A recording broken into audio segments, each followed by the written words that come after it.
Hey kids, this is Ivan. How you doing? Everybody lies. Love that quote. Years ago, I used to watch House. Years ago, man, that's amazing. That's a thing. I thought it was just a few years ago, but it's not. It's a little longer than that. In fact, I just bought a Rage Against the Machine album, for iTunes. I own the actual CD, but I didn't want to take the time to actually do the whole stuff. I said, the heck with that. I'm just gonna, buy the thing. I don't even think I have a working optical drive right now. But I realized all of a sudden it was like 20 some odd years ago this album was produced. I'm like, really? Man, I must be getting old. This video has nothing to do with Rage Against the Machine and how old I'm getting. But House. You always talk about this idea. Everybody lies. There's always some misinformation. You're never quite getting the whole picture. And look, I got this cane, now that I'm digressing a little bit. When I broke my elbow really, really badly, 10 years ago practically, at some point they realized it wasn't healing well and they took a piece of my hip out and they put it in my elbow to kind of graft a bit of bone on there. And they lied. They gave me partial information. They told me all kinds of stuff about the procedure. They didn't tell me how much my hip was going to hurt and how impossible it was going to be to walk. So I had to get a cane, and I didn't want to get some just ridiculous crappy cane. So I looked on fashionablecanes.com, I think it was, and I got this really cool cane with flames on it to be like Greg House because, as he said, makes you look like you're going fast. And Greg House wasn't going fast, and neither was I. It really hurt. So pretty cool. This video has nothing to do about canes and going fast and House. It has a little bit to do with House.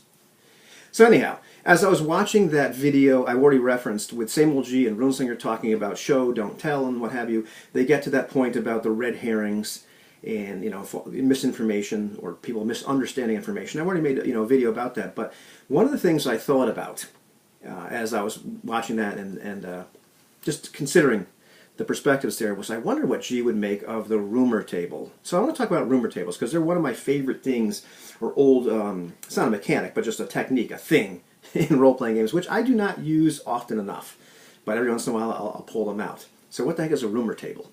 Way back when, once again, old, so things happened many, many years ago, you got these first modules for Dungeons and Dragons, and in them you would find rumor tables. The people would be in a town or a keep or a citadel or someplace, and there would be some place where, say, you go in this tavern and you talk to the people. Here's a table of things that somebody might know. So you rolled on this table to find out what this guy next to you knew, what kind of rumor he would feed you, and most of these were kind of adventure hooks. It was a way to get information into the hands of the characters. It was really into the hands of the players. Like, where's the good stuff? What's going on outside of here? Where is the adventure? What's going on in the Caves of Chaos? That sort of thing. It was a way to get the information in your hands in a way that felt a little bit more natural than simply telling you, as a game master. You kind of show them via what these people knew, what they were talking about. But in those rumor tables, very often there would be false information. So very often you'd see the rumor that you rolled, and then it would say in parentheses either T or F, true or false.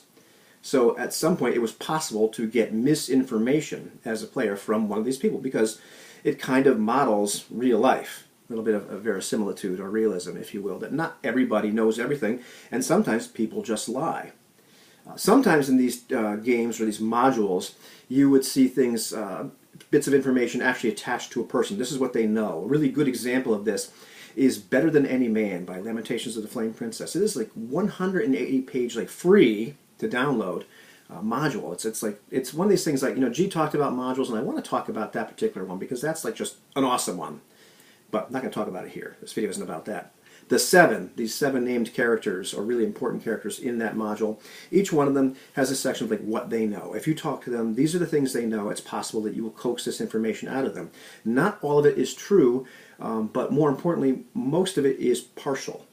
They don't have the entire picture. So if you talk to this person, you're going to get a little snapshot, but your intelligence is not going to be complete. And that's really, really important. There's at least there's a mindset. I want to talk about this a little bit more at the end. It depends on your intention for play. Is your intention for play that as characters or the characters are going to find out the stuff and go do the thing?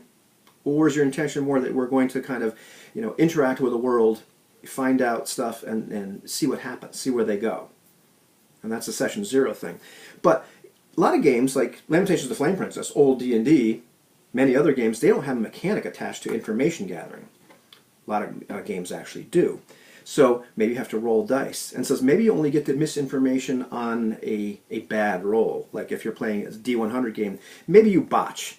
And depending on the version of the game, maybe that gives you bad information rather than getting no information on a streetwise roll or an intelligence gathering roll or whatever skill you're using. Maybe you get bad information. Maybe when you're playing PBTA, depending on the game, a miss gives you some bad information. You have to be careful of those because a lot of them codify exactly what these things mean. Maybe you just get some bad intelligence. Maybe even on a weak hit, you get mostly good information, but some bad information. If you're playing Ubiquity and you roll, empathy or investigation and you roll pretty badly, you have a significant failure, perhaps you get some bad information out of that.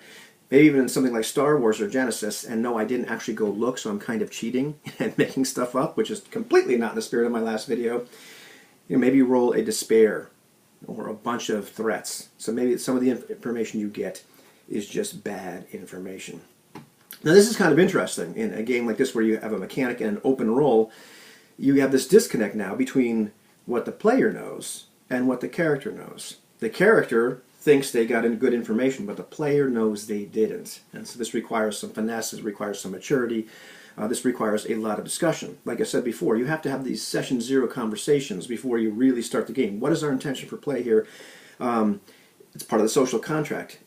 Maybe you have to discuss, like, misinformation is on the table. Is it on the table or not on the table? Is it okay for the characters to be misinformed, or is it not okay to be misinformed? Is all the information that you get, is that all supposed to be truthful? This is a big conversation you have to have. And also, once you get this misinformation and you know that you don't know, how are you going to play it?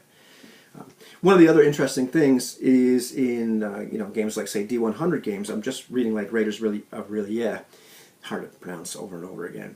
There are sections, indicating that instead of rolling dice on, say, like an investigation roll, or perhaps it's your language roll and you're trying to translate some, text from Sanskrit or whatever, maybe you have a 75% in that skill. Instead of rolling dice and seeing whether you get this information or don't get it, okay, 75% of it you get right.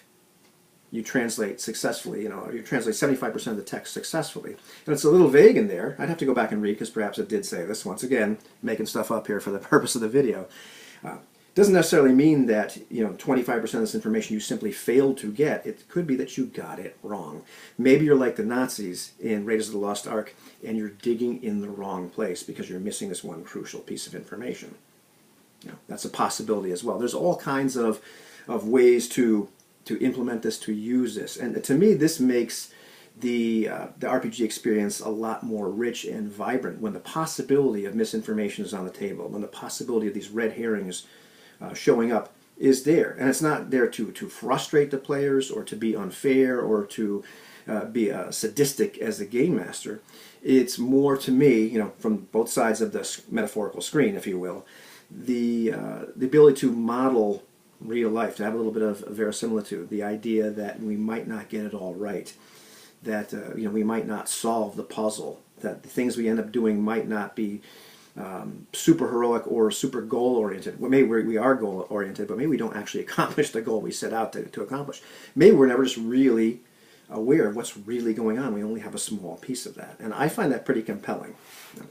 So that's just, kind of food for thought. It's part of some of the red herrings that can come out in gameplay. And I really like the rumor table. It makes life pretty interesting. What do you think about that?